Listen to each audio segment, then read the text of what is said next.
Bonjour et bienvenue sur Cybertech. Aujourd'hui une vidéo consacrée à l'acquisition d'un MacBook en septembre 2018. Alors pourquoi réaliser une vidéo sur l'acquisition d'un MacBook? Tout simplement parce que de plus en plus, en tant qu'enseignant à l'université, je me rends compte que les MacBooks sont devenus les ordinateurs portables les plus fréquemment utilisés par les étudiants. Et pourtant, ils sont souvent acquis par beaucoup d'entre eux sans savoir finalement s'ils répondent véritablement et de manière optimale à leurs besoins. Alors, si vous regardez cette vidéo, c'est que vous avez décidé d'acquérir un ordinateur Apple pour la rentrée en septembre 2018.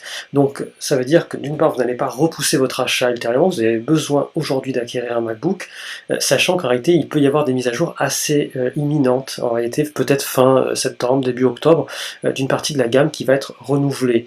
Alors, on part du principe ici que vous allez acquérir dès maintenant votre ordinateur, donc je ne vais pas parler de ces potentielles mises à jour, mais sachant que si vous avez la possibilité d'attendre, le mieux c'est d'attendre pour une partie de la gamme, notamment les MacBook Air qui devraient être remis à jour.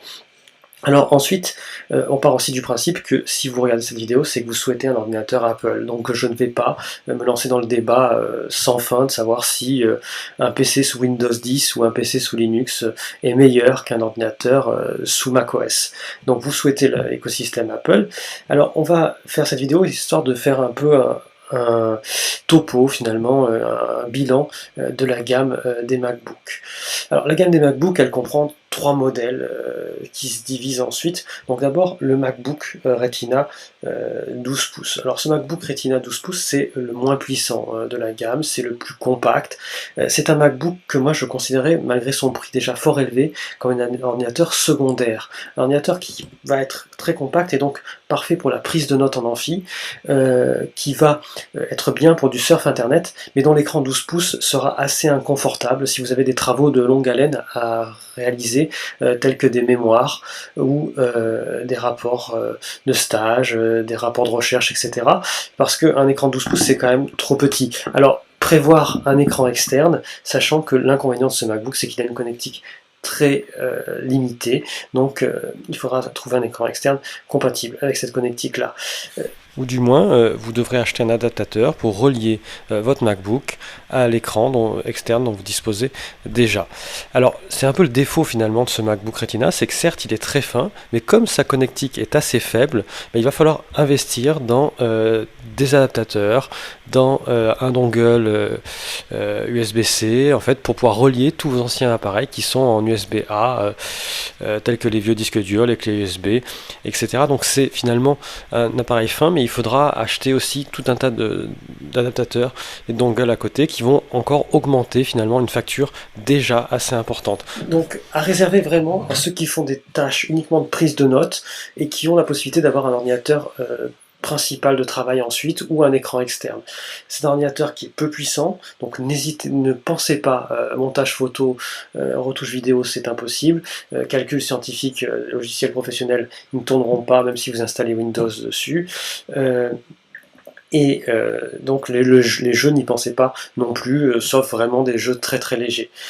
Ensuite, on a le MacBook Air. Alors le MacBook Air, comme je l'ai dit, il va être remis à jour dans pas longtemps, mais il reste tout de même l'un des best-sellers, l'un des ordinateurs les plus populaires parmi les étudiants, pour une raison très simple, c'est qu'il est quand même un peu plus puissant que le MacBook Retina. Alors il n'a pas l'écran Retina, il a un écran qui est vieillissant, mais par contre il a une diagonale d'écran un peu plus large qui s'adapte mieux finalement à un travail un peu plus long. On peut rédiger un mémoire, on peut rédiger un rapport de stage à partir d'un écran 13 pouces, c'est possible, moi je l'ai fait.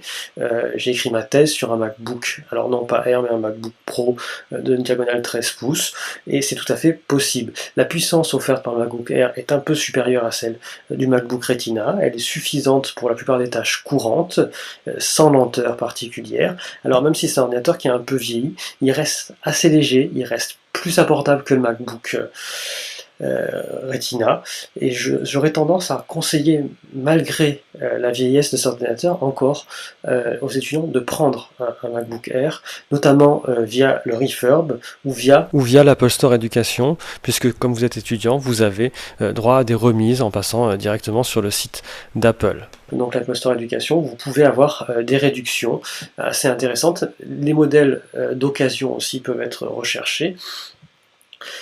Puisque pour du traitement de texte, pour de la recherche internet, pour la rédaction de rapports, etc., ça sera un ordinateur suffisamment performant. Bien sûr, si vous avez des calculs scientifiques ou du montage photo ou vidéo, ça sera un ordinateur assez limité, assez lent, qui aura tendance à chauffer pas mal dès qu'il sera trop sollicité. L'autonomie du MacBook Air est suffisante pour tenir une journée entière de prise de notes. Ça en fait donc un ordinateur particulièrement adapté pour les étudiants. Ensuite, on a le MacBook Pro. Alors là, deux choses. On a le MacBook Pro sans touch bar. Celui-ci, il est à proscrire.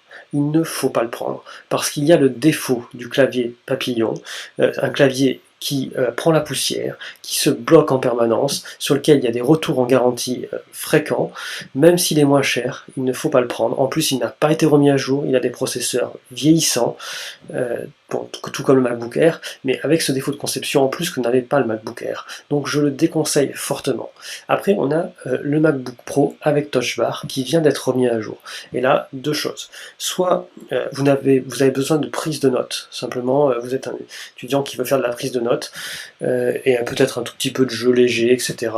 Loisirs, internet, streaming, autres. Le MacBook avec Pro avec Touch Bar en 13 pouces, entrée de gamme, est tout à fait suffisant. Il sera très bien pour taper en mémoire, il aura une autonomie suffisante pour tenir une bonne journée de prise de notes, voir si on peut le brancher un peu en fin de journée, ça sera très bien. Je le conseille tout à fait, on a des processeurs donc i5 ou i7, donc le i5 est largement suffisant. Si vous avez besoin d'un peu de puissance, il pourra répondre largement. C'est un ordinateur dont le clavier papillon a été corrigé, amélioré, qui semble avoir moins de bugs, et c'est un ordinateur qui répond, il me semble, parfaitement aux besoins de la plupart des étudiants, si vous n'êtes pas dans les cursus où vous faites de la vidéo, du calcul scientifique ou de la photo. Alors, ensuite, le MacBook 15 pouces, lui, il va s'adresser à des étudiants qui ont des besoins spécifiques en puissance. Il leur faut une carte graphique dédiée, soit un peu pour le gaming, mais bon, ça c'est accessoire. Mais surtout, voilà, si vous faites de la vidéo, de la photo, dans votre cursus, c'est votre cursus, c'est votre futur métier. Vous allez utiliser Final Cut en permanence ou Photoshop. Là, effectivement, ce genre de Mac à 15 pouces peut se justifier. Si vous faites du traitement de texte, mieux vaut que vous ayez un ordinateur 15 pouces compact que vous allez brancher à un moniteur externe de temps en temps, ça sera beaucoup plus confortable pour vous que ce MacBook 15 pouces. Donc vous l'aurez compris, finalement, après avoir balayé assez rapidement cette gamme, je conseillerais deux ordinateurs particulièrement. Pour les budgets un peu plus serrés, le MacBook Air, qui est compact, qui est fin, même s'il est un peu vieillissant, il répond parfaitement aux besoins de la plupart des étudiants. Vous n'y verrez pas, vous verrez pas trop son âge finalement, il continue d'être un ordinateur rapide, etc. Et suffisant. Ou si vous êtes encore un étudiant avec un peu plus de budget, à ce moment-là, le MacBook Pro avec Touch Bar, pas celui sans Touch Bar, et là, vous pourrez finalement avec ce MacBook répondre à tous vos besoins, et si vous n'avez pas besoin de carte graphique dédiée, partez sur le 13 pouces. Il n'y a pas nécessairement besoin de prendre un 15 pouces si votre usage reste tout à fait basique. En revanche, réfléchissez bien aux options dont vous pourriez avoir besoin, parce que tout est soudé à la carte mère dans ces MacBook Pro 2018, donc vous ne pourrez pas changer manuellement le SSD. Donc si vous avez besoin d'un gros stockage rapide, prenez d'emblée ce gros stockage là. Si vous souhaitez un processeur plus important, prenez-le également, sachant quand même qu'avec la chauffe, les différents tests ont montré qu'il n'y avait pas beaucoup de gains à aller sur le i9, donc je conseillerais plutôt de rester sur le i7. Voilà, alors on arrive au terme de cette vidéo, j'espère qu'elle vous aura été utile. C'était un petit topo assez rapide pour essayer de vous situer un peu plus dans la gamme des produits Apple, sachant que je rappelle qu'il va y avoir des mises à jour, donc si vous pouvez attendre, attendez. Si vous ne pouvez pas attendre ou si vous souhaitez un MacBook Pro, là vous pouvez foncer dès maintenant. En tout cas pour le MacBook Air, pensez bien à l'Apple Store éducation sur lequel il y a des remises en ce moment, ou dans les grandes enseignes où il est souvent en promotion. Ça vaut le coup en tout cas, ou sinon pensez à l'occasion ou au refurb. J'espère que cette vidéo vous a été utile. À bientôt sur ma chaîne CyberTech.